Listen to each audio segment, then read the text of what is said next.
our soil is dead, basically dead. And what I mean by that is that we have killed our soil. Now, I have a plant here.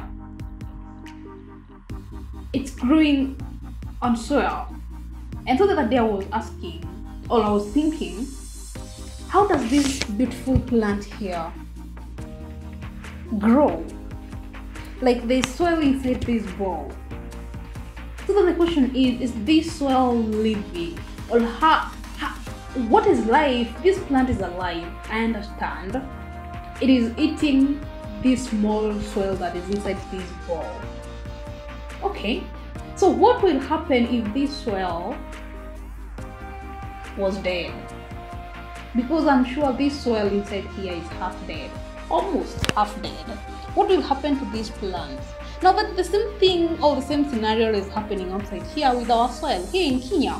And I have statistics here that shows that in the recent research that was done, it shows that 61.4% of the total land that we have in Kenya is experiencing land degradation. And what is land degradation? Land degradation is just like the name suggests. We have cut down trees. It means that we have made the soil or land be in a position or like a situation where we can't even be able to use that land through floods, through erosions. Maybe sometimes it is the trees that all the species that we have chosen to plant on our soil. Sometimes it is the type of chemical or the type or the method or how we have decided to do agriculture on our soil that has killed our soil.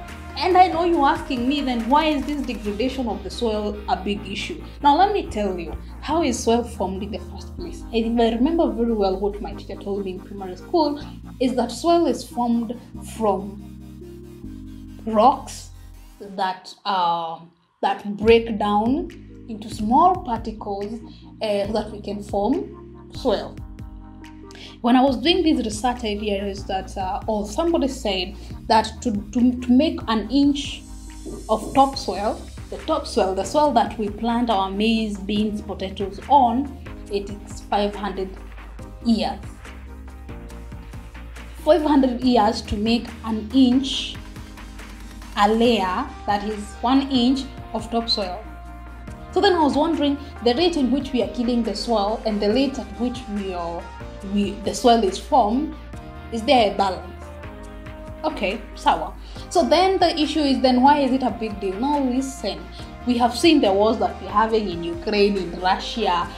The supply chain has collapsed. I don't know why I'm so awoke about what is happening in the global economies and stuff. Maybe it is the first recession, global crashes, market crashes that is happening when I'm conscious, because I believe the last one I was still very young to understand what was happening.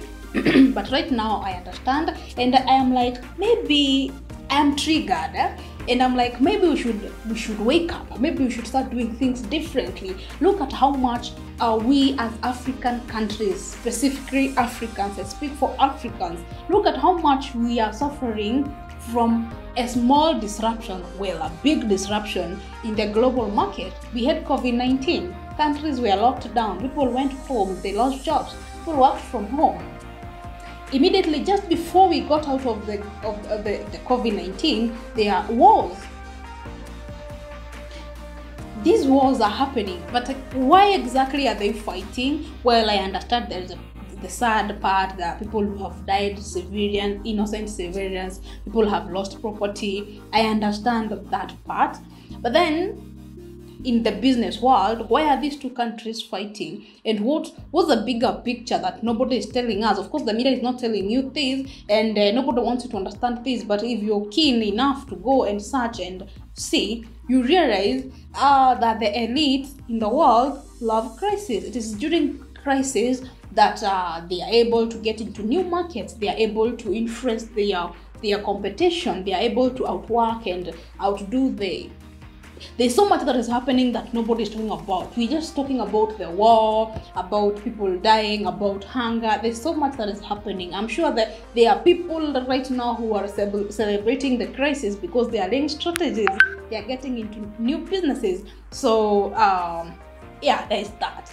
But then one of the impact that we're feeling, everybody is feeling, including myself in my house, is that food prices is going up, because we are told a whole Kenya imports so much wheat, so much rice from these two countries that are fighting, that now there are sanctions that have been put by other developed country on these two countries that are fighting, so that they cannot export as they used to. Now, assuming we got wheat from Russia, from Ukraine, and Ukraine is fighting, it means there are not people who are outside there on the farms farming, right? So even if, just an example, if the war is continuing, there are not people going to the shamba to farm wheat or to farm the rice. So it means a whole season of wheat, a whole season of rice is going to be wasted. So if right now we are feeling the impact and the war is still continuing, imagine if the war continued for the next 2 years, so that there is no agriculture that is being carried out, the productivity of those two countries go down agricultural wise. What will happen? What do you think is going to happen? Of course, we have other countries where we can import maize, wheat, and rice from. But remember, we are not it is not only Kenya that imports this food. We, as other African countries, including other, like for example, the Asians who all the northwestern countries where bread is such a big thing, there's going to be competition. The demand is very high, and so countries that now will be able to have the supply of these are going to raise their prices. So we have, as Kenyans, we don't have money to buy the increased price of the highly priced wheat from the countries that now can afford to import to sell us wheat. And so we are going to go back and take another loan from another country that is taking advantage of the crisis, so that we can be able to import wheat, to import rice, and to import maize. And our country keeps sinking in debt. And we have a whole country where we have soils, we have water, we have human labor, human capital, and we can feed ourselves. Why can't Kenya feed the 40-something million people it has? We have a whole ministry of agriculture. Why? What are they doing? Well, I know something is being done and it is happening, but then also at individual level, we have killed the soils. We have planted species that are not supposed to be planted on specific areas. We have planted them there. The soil is degraded, the soil is dead. The soil contains microorganisms, it contains bacteria, fungi, it contains animals, the millipedes, the centipedes. They make the soil alive. But because we have degraded these soils by how we cultivate, the methods that we use to cultivate, the machineries that we are using on these lands, the soil has lost its fertility, the soil has lost life, and we have to supplement the life of that soil with fertilizers, with the chemicals. This soil is depleted of nutrients. So you plant say a sukuma wiki on dead soil. So there is no nutrients that sukuma wiki can pick. If this soil is dead, it simply means there is nothing, there are no minerals. Assuming this was a sukuma wiki and this soil is dead, this plant will not be able to pick any nutrients from this dead soil. So this plant is grown, alright, when it is ready, I'll go and pick that sukuma wiki, but this sukuma wiki does not have the nutrients the sukuma wiki is supposed to give me.